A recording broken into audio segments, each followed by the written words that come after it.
মা তো চলে গেলেন, মা তো চলে গেলেন, কিন্তু যাওয়ার সাথে সাথে দুইজন দূত এসেছে। দেবদূত এসেছে, বিষ্ণুদূত, আর এসেছে যমদূত। তা যমদূত এসে বিষ্ণুদূতকে বলছে যে তুমি এখানে আসছো কেন, তুমি এখানে আসছো কেন, তোমার তো এখানে কোনো কাজ নেই। কারণ এই রমণীর জীবনে কোনো পুণ্য নেই, সারা জীবন শুধু অপরাধ আর অপরাধ আর অপরাধ, অন্যায় আর অন্যায় করে চলেছে, পতিতাবৃত্তির দ্বারা সে জীবন নির্বাহ করেছে, এর কোনো সৎ গুণ নেই। তা বিষ্ণুদূত হাসছে, বলছে তা জানি, তবে ক্ষীণ পুণ্যে মনুষ্য লোকে, হরে কৃষ্ণ, ক্ষীণ পুণ্যে মনুষ্য লোকে, মানুষ যদি তার জীবন দশায় একটি বারের জন্য যদি তার জিহ্বায় যদি হরিনাম উচ্চারিত হয়, প্রভু বলেছেন সেটা তার এই জীবন থেকে বিফল যাবে না। হরে কৃষ্ণ। ভক্তবৃন্দ, আমি একটা লাভের কথা শুনিয়ে দিলাম ভাগবত থেকে, যে আপনি যত বেশি বেশি করে গুরু নাম, কৃষ্ণ নাম, গোবিন্দ নাম নেবেন, ততই আপনার ঝুলিতে আমার গোবিন্দের কৃপার ছায়া কিন্তু পর্যবসিত হয়ে যাবে। কাজেই নিজকে আর আমরা যেন ফাঁকি না দেই, চলিতে বসিতে ভোজনে গমনে রচনে সর্বক্ষেত্রে আমরা যেন একটু বেশি বেশি করে যেন আমরা গোবিন্দের নামের ধ্বনি যেন এই জিহ্বায় উচ্চারণ করতে পারি। এতে তো কোনো টাকা পয়সার দরকার হয় না, হয় কি মা? হরিনাম কীর্তন করতে, গোবিন্দ নাম নিতে, গুরুদেবের স্মরণ করতে কি কোনো টাকার দরকার হবে? হবে না। একটু অভ্যাস করতে হবে। আপনি এখান থেকে টর্কি যাচ্ছেন, বরিশাল যাচ্ছেন, দিল্লি যাচ্ছেন, বোবা হয়ে যাবেন না। এই মুখখানা গোবিন্দ দিয়েছে, আপনি একটু একটু হলে মুখ থেকে আপনার গুরুদেব প্রদত্ত মহামন্ত্র জপ করুন, অথবা হরিনাম কীর্তন করুন, অথবা গোবিন্দের নামের ধ্বনি কীর্তন করুন। তাতে আপনার এই দেহ থলিতে, হরে কৃষ্ণ, আমার পরম গোবিন্দের একটু আশীর্বাদ কিন্তু এখানে সঞ্চিত হবে। এই জন্য বিষ্ণুদূত বলছে ক্ষীণ পুণ্যে মনুষ্য লোকে। যমদূত, তুমি জানো না, তুমি তো জমালয়ে থাকো, তুমি জানো না, তোমার আত্মাটা শুষ্ক। কিন্তু এই যে রমণী, এই রমণীর সামান্যতম হলো তার দেহের মধ্যে একটু পুণ্যের ছোঁয়া লেগেছে। হরি বল বল। কিভাবে লেগেছে? যে পাখির মুখ থেকে, পরম নিষ্ঠাচারী ভক্তের মুখ থেকে এই যে মধুমাখা গীতার বাণী শ্রবণ করেছে, তাতে আর দেহটা কৃষ্ণ ভক্তি রসে পূর্ণ হয়েছে। এবং সাক্ষাৎ গীতার সেই বাণীটি এর অন্তরে যখন প্রবিষ্ট হয়েছে, একে তোমার নেওয়ার কোনো অধিকার নেই, একে তোমার নেওয়ার কোনো অধিকার নেই। এর পুণ্য যতটুকু পুণ্য করেছে, এই পুণ্য ফলটুকুকে ভোগ করতে দাও, তারপরের প্রশ্ন তোমার। হরে কৃষ্ণ। কাজী ভক্তবৃন্দ, আমরা যেন কখনো আমরা নাম থেকে যেন বঞ্চিত না হয়ে যায়। প্রতি ক্ষণে ক্ষণে আমরা যেন নামের আশ্রয় বা নামের বাণী যেন গ্রহণ করতে পারি। মহাপুরুষেরা কিন্তু এই কথাই কিন্তু বলেন। আজকের এই প্রসঙ্গে শ্রী শ্রী রাম ঠাকুরের একটা বাণীর কথা মনের মধ্যে এসে গেল। শ্রী শ্রী রাম ঠাকুর তিনি গরিবের ঠাকুর। গরিবের ঠাকুর কেন জানেন তো? তিনি গরিবকে, অর্থাৎ যার কিছু নেই, সম্বলহীন, যিনি পথের কাঙ্গাল, তাকেও তিনি প্রাণ ভরে ভালোবাসতেন। সমস্ত হিংসা, নিন্দা, জড়তা, কৌলিন্য, এমনকি লোভ, মোহ, মায়া, মমতা, জড়তা, জরা জীর্ণ সব কিছুকে ছেদন করে সর্বক্ষেত্রে তিনি নামের আরতি, নামের বাণী ছড়িয়ে দিলেন। এই জন্য নাম গ্রহণ করতে কিন্তু সূচি অসুচি নেই বাবা। আমার মায়েরা এখানে আছেন, আপনারা যে প্রতিদিন প্রতিক্ষণে, আমার মায়েরা বিভিন্ন সময় অসুচি থাকেন, কিন্তু ভাগবত বলছে নাম নিতে কোনো অসুচির কোনো স্থান নেই। আপনি যখন যে অবস্থা থাকবেন, এমনকি আপনি আপনার স্নান ঘরে, আপনার লেট্রিনে, যে কোনো জায়গায়, যে কোনো অবস্থা, যে কোনো ভাবে আপনি প্রাণ ভরে নাম উচ্চারণ করতে পারবেন। এই জন্য রাম ঠাকুর তিনি এক মহিলা তার কাছ থেকে নাম গ্রহণের আকাঙ্ক্ষা করেছিলেন। আমরা তার সেই বেদবাণীতে পেয়েছি যে তিনি তার সেই যে কেবলমাত্র বাচ্চা হয়েছে সে আতুর ঘরে গিয়েও তিনি তাকে নাম দান করেছিলেন। হরে কৃষ্ণ।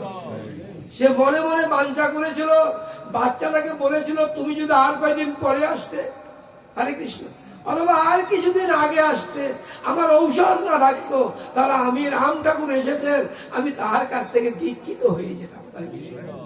কিন্তু ঠাকুর অন্তর্যামী অন্তরে জানতে পেরেছেন, তিনি আর কালো বিলম্ব না করে ওই রমণীর আতুর ঘরে প্রবেশ করেছেন। বলছেন, মা, মাগো, তুমি না নাম নিতে চেয়েছ, আমি তোমাকে নামের কান্ডারি হয়ে নামের তরণিকানা তোমার জন্য ঘাটে পৌঁছে দিয়েছি। হরে কৃষ্ণ।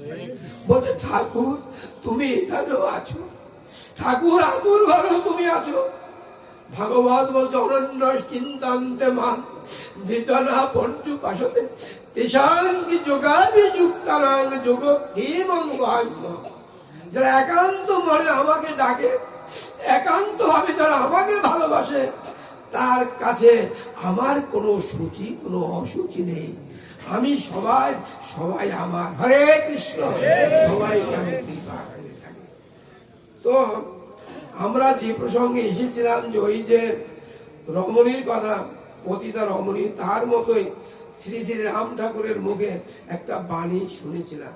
তিনি তার এক বাণীতে বলেছিলেন যে ভাগ্যের যে ভোগ, দেহের যে ভোগ, এটা ভগবানও তরাতে পারেন না, তরাতে পারেন একমাত্র নামের দ্বারা। হরে কৃষ্ণ। নামের আশ্রয় গ্রহণ করলে, নামকে সদা সর্বক্ষণ হৃদয় মন্দিরে জপ করলে জীবের ভব সাগর পারি হয়ে যায়, সমস্ত জরা জীর্ণতা কেটে যায়। তিনি একটা গল্প বলেছিলেন তার সান্নিধ্য ভক্তের কাছে, যে এক রাজাধিরাজ মহারাজ অত্যন্ত ধনী, ধনীর চেয়েও ধনী। তার কিন্তু ধনী হলে কি হবে, তার মনে বড় দুঃখ, কোন সন্তান সন্ততি নেই, কোন সন্তান সন্ততি নেই। তাই তিনি অনেক দান ধ্যান করে, ভগবানের কাছে প্রার্থনা করে, গুরুদেবের চরণ ভিক্ষা করে তার ভাগ্যে একটা পুত্রধন এসে গেল। হরে কৃষ্ণ। একটা পুত্রধন এসেছে।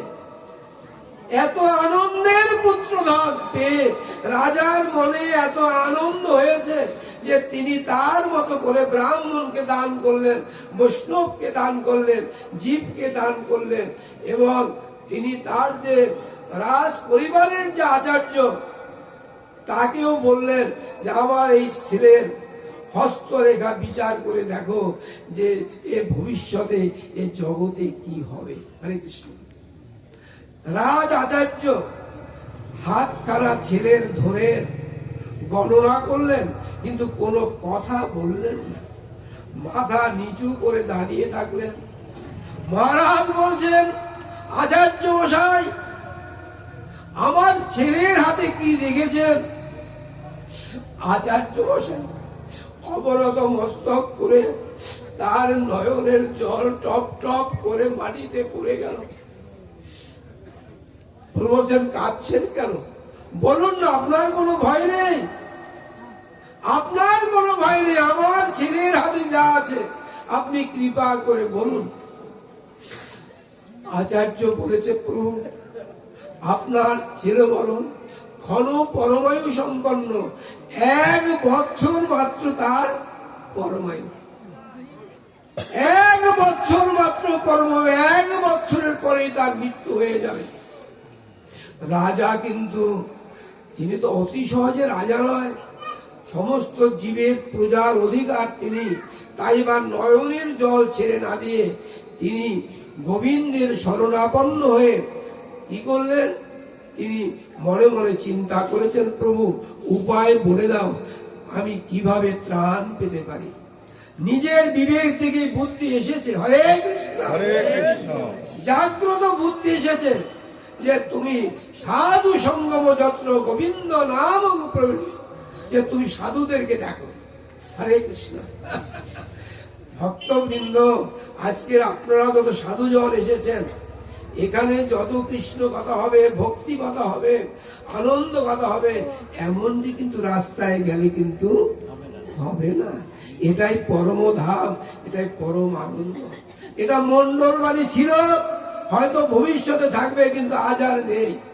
যতক্ষণ পর্যন্ত সাধু গুরু বৈষ্ণবের চরণ এই অঙ্গনে পতিত হবে, ততক্ষণ পর্যন্ত এই অঙ্গন মহাতীর্থ মহাধামে পরিণত হবে। আসুন ভক্তবৃন্দ, আমরা এই ধাম থেকে এই বৃন্দাবনের চরণ রজ অঙ্গে ধারণ করি, ভক্তের কৃপা আমরা নিজ দেহে আমরা লালন করি।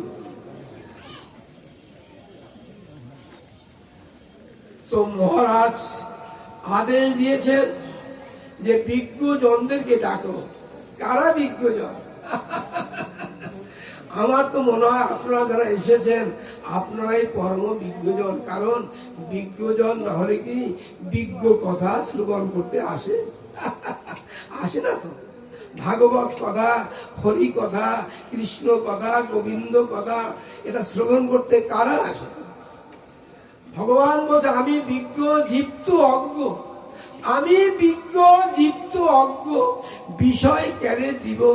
সচরণ অমৃত দিয়ে আমি জীবকে বিষয় ভুলাই। হরে কৃষ্ণ। চৈতন্য চরিতামৃতে এই বাণীটি আছে। আমি তো বিজ্ঞ, জীব তো অজ্ঞ, বিষয় কেন দিব? আপনি যদি বাড়ি থেকে খারাপ মন নিয়ে এসে থাকেন, বাড়িতে ঝগড়া করে এসে থাকেন, স্ত্রীর সাথে রাগারাগি করে এসেছেন, বা স্ত্রী স্বামীর সাথে ঝগড়া করে বাড়ি ছেড়ে ভাগবত অঙ্গনে এসেছে, আপনার মনটা খারাপ, আমার গোবিন্দ জানেন। তাই ওই শ্লোকটি বলেছেন, জীব তো মূর্খ, আমি তো বিজ্ঞ, আমি বিষয় কেন দেব? তাকে আমি অন্য কিছু দেব না, সচরণ অমৃত দিয়ে আমি বিষয় ভুলাইব। জীব যেন তার মন থেকে সমস্ত মায়া মুছে যায়, জীব যেন তার অজ্ঞতা কেড়ে যায়, জীব যেন আমার বাণী তার দেহটাকে পরিপূর্ণ করে নিয়ে যায়, জীব যেন আমার বাণীতে তার দেহটা পরম পূর্ণ হয়ে যায়। তো আজকে সেই বিজ্ঞজনদেরকে ডেকেছে। কত সাধুজন এসেছেন, কত আউল বাউল, কত পাগল আসছেন, হাজার হাজার পাগলে। কেউ তিলক টেনে এসেছেন, কেউ মালাধারী হয়ে এসেছেন, কেউ উত্তরীয় করে এসেছেন, বিভিন্ন ভক্ত বিভিন্ন ভাবে এসেছেন। কিন্তু তাদের মধ্যে একজন এসেছেন, তিনি কিন্তু ওগুলো কিছু পড়েননি, মালাও ধারণ করেননি, তিলকও পড়েননি, আর তার জটাও নেই। তিনি একজন বুড়ো ওই সমস্ত ভক্তদের পাশে দাঁড়িয়েছেন। তো ভক্তরা যারা এসেছেন সাধু সজ্জন, তারা এক একজনে এক এক মন্তব্য করেছে। কেউ বলছেন বড় যজ্ঞ করুন, যজ্ঞের দ্বারা সমস্ত অপরাধ খণ্ডন হয়ে যাবে। কেউ বলছেন আপনি একটা কাজ করুন, যে সাধুজনদেরকে ডেকে তাদেরকে আপনি সেবা করান, সাধু সেবায় আপনার সমস্ত অপরাধ খণ্ডন হয়ে যাবে। বিভিন্ন জন বিভিন্ন মত দিয়েছে। তারপরে ওই কোণা থেকে ওই যে বুড়োটা দাঁড়িয়েছিলেন, তিনি হাত জোর করে মহারাজের সম্মুখে এসেছেন। বলছেন, মহারাজ, আমি অত্যন্ত দিনাতিদিন, আপনার চরণের ধুলির সদৃশ নই, আমি তার চেয়েও নিচে, আমি তার চেয়েও নিচে। প্রভু, আমি একটা কথা আপনাকে বলতে চাই। তা মহারাজ বলছেন, বলো। যে আমার জাগ্রত বিবেক বলছে, আমার জাগ্রত বিবেক বলছে যে একমাত্র নামের দ্বারাই, হরে কৃষ্ণ, আপনার এই সন্তানের পরম আয়ু বৃদ্ধি পেতে পারে। কিভাবে? যেই যে মাস তো প্রায় শেষ হয়ে আসছে, শেষের 7 দিন, অর্থাৎ যেদিন তার মৃত্যু হবে তার আগে 6 দিন এবং মৃত্যুর পরে 1 দিন, এই 7 দিন আপনি অখণ্ড হরিনাম কীর্তন করুন, অখণ্ড হরিনাম কীর্তন করুন। এই অখণ্ড হরিনামের দ্বারা এই নামেই একমাত্র আশ্রয় করে এর ভিতরের যত অপরাধ আছে সব খণ্ডন হয়ে প্রভু এর কৃপা করে পরমায়ু বৃদ্ধি করে দিতে পারেন। তো মহারাজের কিন্তু কথাটা খুব ভালো লেগেছে। যত যা উপদেশ দিয়েছে, কেউ যাগযজ্ঞ করতে, কেউ মহোৎসব করতে, কেউ ব্রাহ্মণ সেবা করাতে, কেউ সাধু সেবা করাতে, সমস্ত কথার চেয়ে এই যে মালা তিলকহীন যে অধর্ব বুড়ো যে কথাটা বলেছে, এই কথাটাই কিন্তু মহারাজের হৃদয়ে লেগে গিয়েছে। তিনি তার সমস্ত মন্ত্রী পরিষদ যারা ছিলেন সকলকে বলেছেন, এর কথাই সত্য, আয়োজন করে দাও, অখণ্ড 7 দিন হরিনাম কীর্তন হবে, অখণ্ড 7 দিন হরিনাম কীর্তন হবে। তবে তার সাথে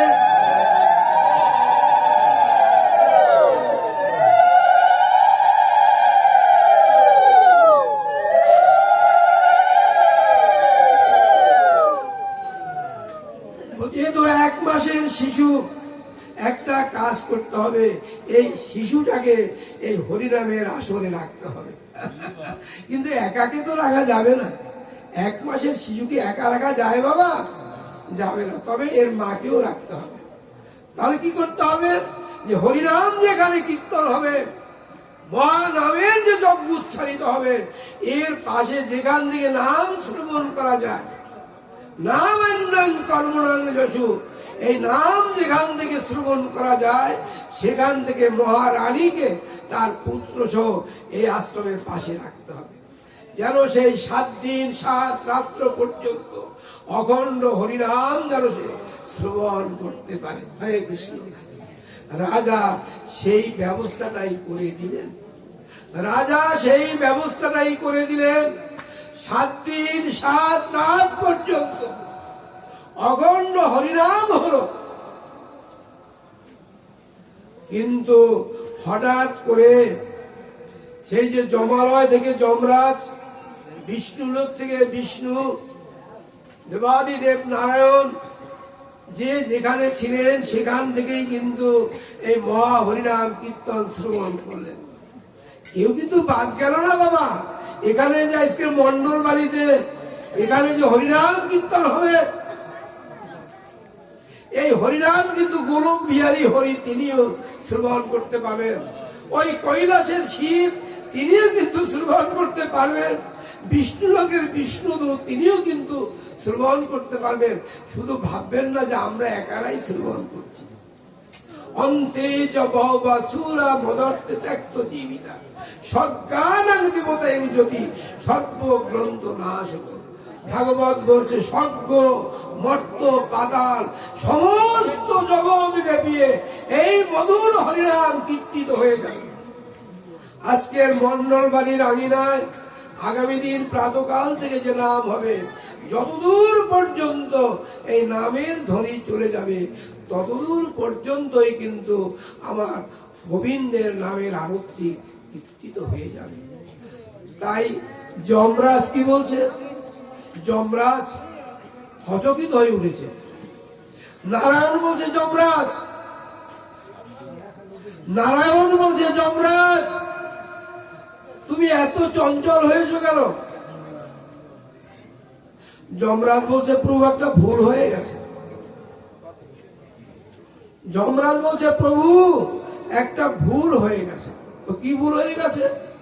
যে এই যে বাচ্চাটা, এই শিশুটার পরমায়ু কালকের শেষ হয়ে গেছে, কিন্তু আমি নাম শ্রবণ করতে করতে নাম রসে আকৃষ্ট হয়ে আমি এত বিভোর হয়ে পড়েছিলাম যে গতকাল একে আর নিয়ে যেতে ভুল হয়ে গিয়েছে।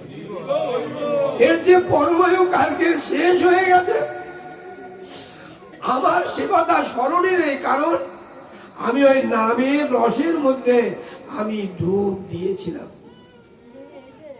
নারায়ণ বলছে আমিও তো তাই। নারায়ণ বলছে আমিও তো তাই। নামের মতো মধুর তো আর কিছু নাই।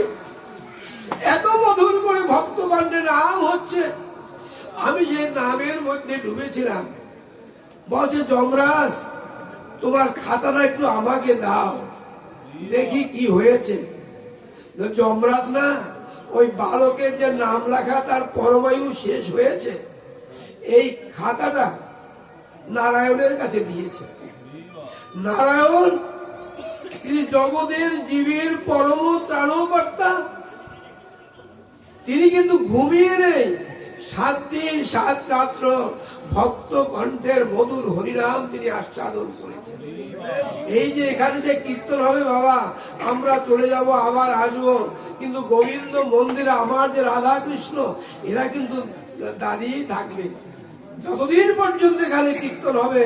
এই মধুর মধুর মধুর রস কিন্তু আস্বাদন করে যাবে। নারায়ণ বলছে আমিও তো বিভোর ছিলাম নামে, এই নাম শ্রবণে আমিও এত বিভোর ছিলাম যে আমারও অন্য কোনো দিকে চিন্তা ছিল না। এই যে 7 দিন তিনি বিভোর ছিলেন, তাতে তিনি শ্রান্ত ক্লান্ত হয়ে ঘর্মাক্ত হয়েছিলেন। তার চোখের কাজলের সাথে এই ললাটের ঘাম মিশে সেখানে উনি যখন সেই যমরাজের খাতা দেখতেছিলেন, কোন ফাঁকে গোবিন্দের লীলা হয়েছে, তার ললাট থেকে 1 ফোঁটা জল ওই খাতার উপরে পড়েছে। ওই যে কাজল বিন্দু, হরে কৃষ্ণ, ওই যে 1 ফোঁটা কাজল বিন্দু পড়েছে, তাতে নারায়ণ দেখতে পেয়েছেন যে কই 1 বছর তো পরমায়ু নয়, আমি দেখতে পাচ্ছি 10 বছর পরমায়ু। কারণ 1-এর পাশে একটা শূন্য পড়েছে, 1-এর পাশে একটা শূন্য পড়েছে। বিষ্ণু বলছে দেখি দেখি, আমি একটু দেখি। ব্রহ্মা বলছে, সে যখন হাতে নিয়েছে বলছে নারায়ণ যখন একটা বিন্দু দিয়েছে, মহাজন গত পন্থা, মহাজনেরা যে পথে চলেন সাধারণেরও সেই পথেই চলা উচিত। আমি কেন পিছনে পড়ে থাকবো? ভক্ত কণ্ঠে যখন মধুর হরিনাম, আমি কেন বোবা হয়ে থাকবো? আমিও একটা বিন্দু দিয়ে দিই। হরে কৃষ্ণ, তিনি একটা বিন্দু দিলেন। কত হলো বাবা? 100 বছর পরমাণু হয়ে গেল, 100 বছর পরমাণু হয়ে গেল। এবার মহেশ্বর তিনি বলছেন দেখি খাতাটা, তোমরা কি দেখছো? দেখে যে সেখানে ব্রহ্মা একটা বিন্দু দিয়েছেন, নারায়ণ একটা বিন্দু দিয়েছেন। শিব বলছে আমি তো 3 দেবতার 1 দেবতা, আমি কেন বাকি থেকে যাব? আমার কি কোনো অধিকার নেই? জগৎ জন দুর্লভ রাধারমণ কৃষ্ণ, তার কৃপায় তিনিও একটা বিন্দু দিয়ে দিলেন। কত হলো বাবা? 1000 বছর হয়ে গেল পরমায়ু। যমরাজ বললেন আমি নামে বিভোর ছিলাম, নামে আকৃষ্ট ছিলাম, নামের চেয়ে মনে হয় এই জগতে বড় আর কিছু নেই। জন্ম থেকে এই পর্যন্ত এই 7 দিন নাম শ্রবণ করে যত আনন্দ পেয়েছি, এত আনন্দ জীবনে আর কখনো পাইনি। আমি কেন পিছনে পড়ে থাকবো? তাই তিনি কি করলেন? তিনিও একটা বিন্দু ওখানে সংযোগ করে দিলেন। কত হলো? 10,000 বছর পরমায়ু হয়ে গেল। যমরাজ বলছেন একে তো আর খণ্ডন করা যাবে না। দেবলোক, মর্তলোক, বিষণ্ণ লোক, জরা জীর্ণ কল্পাসং যত্র পরিণাম ও সুস্থতি, একমাত্র ভগবানের কৃপা ছাড়া এটা হতে পারে না। ভক্তানাং ভক্ত পর্যুপাসতে, ভক্তের পরমায়ু হয়ে গেল 10,000 বছর।